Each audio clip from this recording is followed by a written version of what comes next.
Welcome to week 27's tech and productivity update. Not a ton of news, but some exciting items here we can take a look at. On the 29th, Cursor released their iOS app, so it's now in public beta for paid users. It lets you launch cloud agents and remote controlled desktop agents if you already use Cursor for agentic coding. This is a pretty nice addition. So this joins the growing list of applications from companies like Anthropic and OpenAI that let us manage and run and launch coding agents from our phone, which is pretty nice. Now you can do all your development work away from your desk pretty much anywhere. And that's kind of nice. I've been using that a lot myself. And now we have an additional option if you happen to use Cursor. It lets you do pretty much everything you can do on the desktop. It does, however, require on-demand usage to be enabled on top of a Cursor subscription. So it's not quite as nice as a ChatGPT subscription that lets you use Codex or a Anthropic subscription, which lets you use Claude Code. So your mileage may vary. Here's what it looks like. Pretty much like all the other applications. It's got a nice layout, very clean. Lets you use voice to actually communicate with the agents and just kind of talk a lot, give a lot of instructions, and then set them off and let them loose on the world. So if you do any coding using these agentic tools and you happen to use Cursor, this is definitely an option to look at. Looks pretty good. I haven't tried it myself because I have not enabled on-demand usage. I have a subscription from a previous version of the subscription that they had, so there's really no point in me testing this out, but it looks pretty good. They even showed off this ability to record a screen capture from the desktop of, let's say, a web app, and then put that in the conversation. So if you are in the middle of watching a movie or on the beach or whatever, you can actually see what the change looks like on the app running in a simulator on your computer. So that's pretty cool. Definitely haven't seen that level of trying to just make it easier for someone to use coding agents through the mobile applications. Next up, on the 30th, Claude Sonnet 5 dropped, and also we got Fable and Mythos 5 access, which we previously had, but I think it only lasted for about a day or a couple of hours for one day. So starting with Sonnet 5, this is the new version of Sonnet. It's supposed to be much stronger at coding, tool use, and long-running agent work. Anthropic claims it has near Opus 4.8 performance levels at lower cost. That remains to be seen. I've seen some benchmarks, preliminary stuff that has some mixed results in there. Anyway, it's now the default Sonnet model, and the main focus was on strengthening agentic performance. That's something they really highlighted in the press release, not just coding or general intelligence, specifically agentic performance. So that's something they're really focused on right now. Anthropic also claims better performance on safety evals, better than the previous version of Sonnet, but definitely not as good as Opus 4.8. It was also specifically not trained for cybersecurity because that's where they ran into some issues with the American government, and so they decided to kind of dumb it down, for lack of a better word, with regards to cybersecurity. So if you were hoping to use it for that, definitely not the model to look at. The pricing stays the same, $3 per million input tokens, $15 per million output tokens. It currently, though, has a discounted price of $2 per million input tokens and $10 per million output tokens until the end of August. And that might seem a bit weird. Anthropic isn't really known for doing discounted pricing. The reason for that is because they are introducing a new tokenizer with this model that produces 1 to 1.35 times more tokens. So there's going to be a slight bump. That same message that you would have sent to the agent is now going to produce more tokens. It's going to be more expensive overall, even though the pricing per token is the same because of this new tokenizer.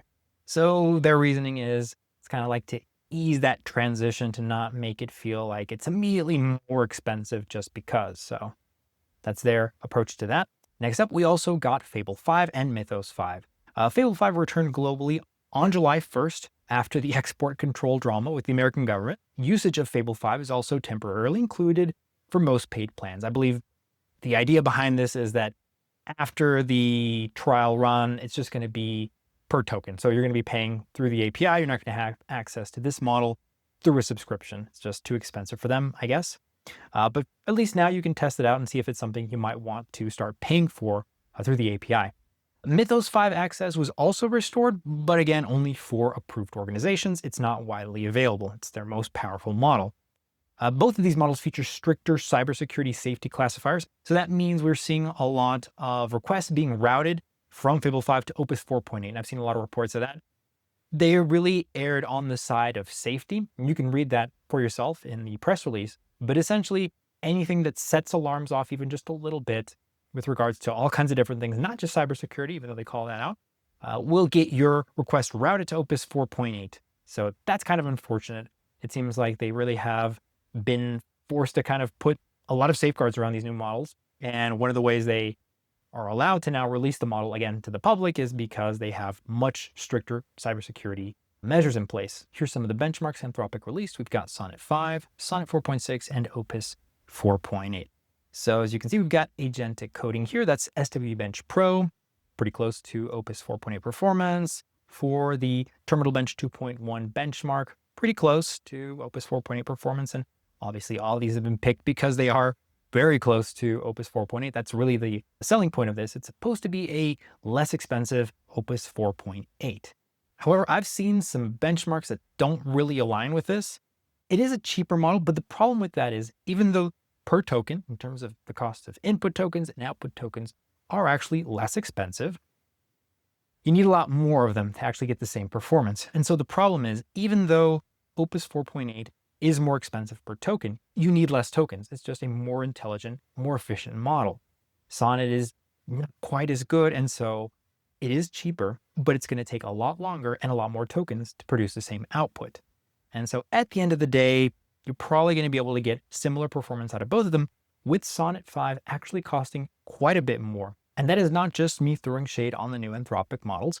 If we look at the artificial analysis intelligence benchmark, here on the right-hand side, we have Claude Sonnet 5 on max thinking mode being the most expensive model to run their intelligence benchmark. Slightly below that is Claude Fable 5.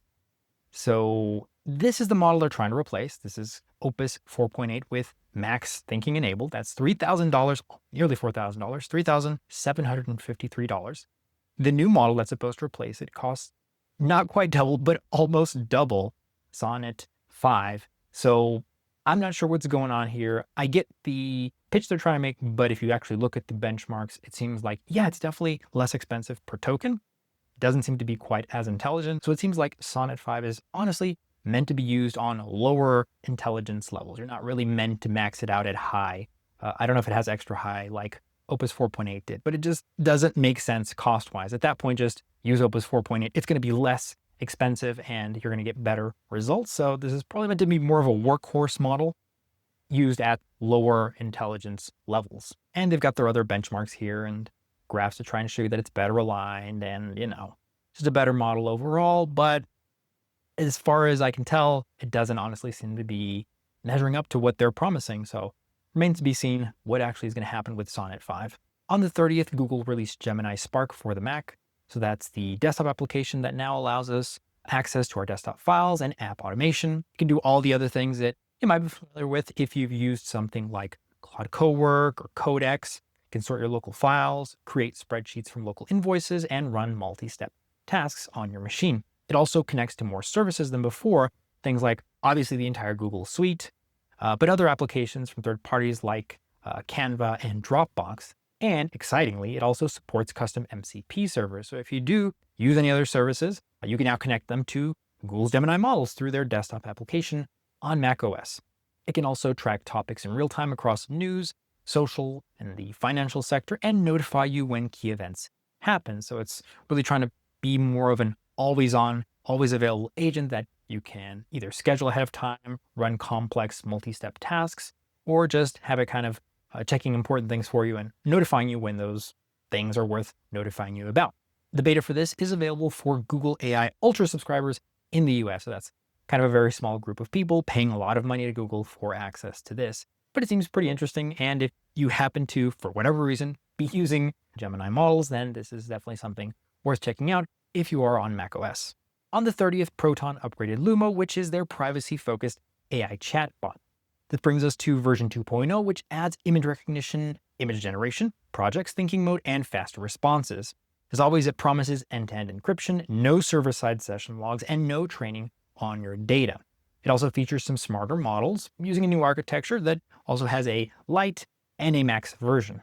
So pretty standard stuff if you've used any of these AI apps, ChatGPT, Claude, Gemini. They all look pretty much the same. You get the chat box. You get some additional options now to generate images. It can process the images natively. It's a multimodal model. And looking at the actual benchmarks, the one they used was the artificial analysis intelligence index, the one we just looked at for Fable and Mythos.